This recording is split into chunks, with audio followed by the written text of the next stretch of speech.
talked the other day in Minnesota about being unable to get that second opportunity to go in the back of the net. How important was it to get those back-to-back early goals in Chicago? Yeah, very important.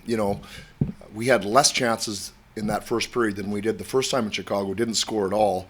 You see two go in, and once we get to two, usually we got a pretty good chance. So they pushed us back. We'd like to get to 3 or 4 earlier, but that just didn't happen. But the two are important. There's no question. Jim, on a slightly different topic, if I may, the fire comment, Mm-hmm. the way the guys passed around the player of the game. Did you have something like that when you were playing, and how important is that? Because it seems like it came at a time of the year when you guys needed a spark. Yeah, I think a lot of teams do something similar.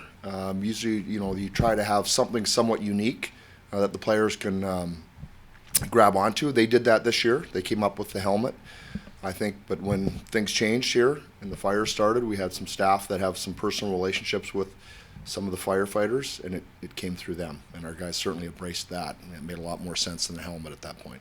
But that's something that you as a coach you can't go in there and say, hey guys, how about if we do a fire helmet? That has to kind of be organic. Yeah, that's right. Yeah. I mean, obviously there's a lot of respect going from our team, not only during the time of the fires, but at all times, to fire off the first responders in any capacity. So, yeah, that was an easy one, I think, for them. Coach, what is it with Carolina's game that makes them such a good team? They skate and work. They're a team that is, I've been asked before, when you do a pre-scout and you're watching the other team, they're as definable as any team in the league.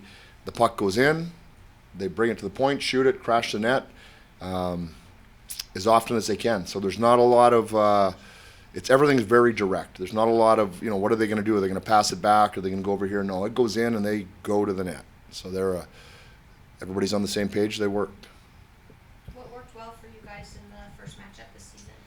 Well, we came into that one on a losing streak, and I think, and against a good team and a hard building. So I think our guys, we had their attention. They wanted to change that, and we played one of our best games of the year, I thought, even though the score was pretty close. But if you look at some of the clips, we were just skating. We matched their work ethic, we matched their speed through the neutral zone, and we'll have to do it again tonight, this afternoon, I should say.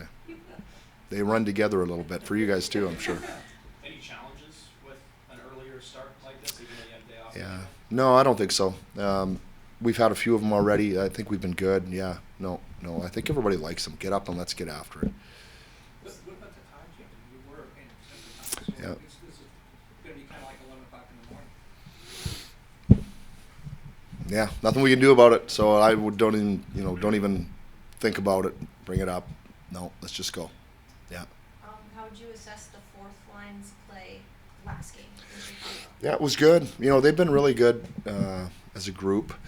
They've established a forecheck and now some ozone time also. They're getting scoring chances. So, yeah, really good. Turk took 2 penalties. I didn't like that part of it for him. But as a threesome, they're playing some pretty good hockey. Can't argue with success with the wins, but with Kuzmenko, your thoughts on his game since he's been here? Yeah. I mean, he's one of those guys, we talk about plays. Sometimes you make plays and the puck goes in the net and you get an assist. And sometimes you make plays and for whatever reasons the puck doesn't go in the net and you don't get any assists. And you make a mistake sometimes by just looking at the stat sheet and going, assists or not, good or bad. That's the wrong way, I think, in my world to evaluate it. So he's had plenty of opportunities himself and he's made some good passes. He just doesn't have anything to show for it on the stat sheet. So, he's just got to make sure he sticks with it. He's got to stick with it. He can't lose his confidence. And I think he's waning a little bit. We're trying to let him know that we appreciate some of the things he's done, and he's just got to get on it. When he gets on it, hopefully he gets on a run.